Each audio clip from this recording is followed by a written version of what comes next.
Na kocha mwili mdogo akili nyingi. Uliniambia kwamba hamjaja kushiriki, mmekuja kushindana. Bwana, leo mnaondoka na alama moja ya ushindi, lakini kwa aggregate nyinyi mnaondoka na aggregate ya magoli 3. Sasa nataka nifahamu plani yako leo ilikuwa ni nini mpaka mshindwa kuchukua ushindi wa pointi 3 kama game? Kwanza kabisa nipende kumshukuru Mwenyezi Mungu ambaye ametufanikisha mpaka siku ya leo tumeweza kufika hapa. Lakini kwa yale uliyoongea kwamba aggregate ni magoli 3, hapana, aggregate ni goli 4-1, kwa maana mchezo wa kwanza tulishinda magoli 3-0. Kwa hiyo tulijiandaa vizuri kushinda mchezo wa leo, lakini wapinzani wetu nao pia walijiandaa kuja kushindana, si kwamba walikuja kushiriki. Hii hali ndio ikapelekea mchezo wa leo ukawa ni mgumu, ambapo tukatoshana nguvu kwa sare ya goli 1-1. Naam, lakini pia mimi nilisema aggregate ya magoli 3 kwa sababu nilitoa goli lenu 1 na goli lao linabaki goli 3. Tuko sawa. Okay, unaenda hatua inayofuata. What the plan? Una plan gani kuhakikisha kwamba unaweza kudominate na kufuzu tena hatua ya robo finali? Mipango ni mizuri na tunajiandaa vizuri, na hata tulipokuwa tunakuja kushiriki mchezo wa leo, focus yetu kubwa ilikuwa ni mchezo wa hatua ya 16 bora kuingia hatua ya robo finali.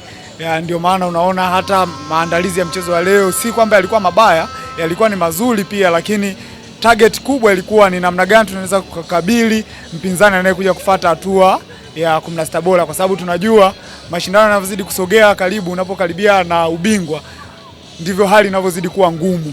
Kwa hiyo lazima tujipange, tuangalie namna gani tunaweza kupambana kwenye hii ligi mpaka tuhakikishe tunaibuka washindi. Naam, lakini pia mchezaji wako mmoja anakuwa amekutana na mchezaji wa Machalo kuwa kinara wa magoli kwa magoli 4 na ligi bado inaendelea. Huaga mkiwa katika uwanja wa mazoezi, huaga unamwambia nini mchezaji wako ambaye huaga kama kila mechi anafunga magoli?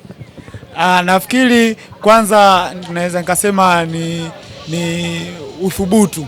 Yeye mwenyewe anathubutu kwa sababu ameona kwenye ile mechi ya kwanza aliposcore magoli 3 ni namna gani alihamasika kupitia viongozi wa mashindano, namna walivyoandaa kwamba mchezaji anayekuwa mchezaji bora wa mechi anapata zawadi fulani. Hiyo imempa hamasa pia hata zoezini kwamba anajituma zaidi, lakini pia si peke yake na wachezaji wengine kupitia hizi zawadi ambazo wanaziona hapa zikitolewa na ABT, zinawapa morali kwa namna gani wanaweza kuperform ili waweze kuibuka washindi kwenye mchezo husika. Naam, kiatu cha ufungaji bora kinawanyemelea. Je, kiatu kitakuja kwenu au tuendelee kusubiria?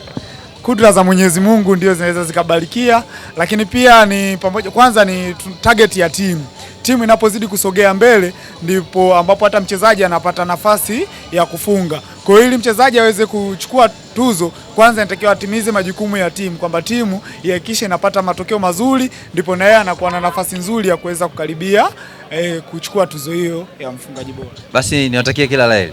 Asante.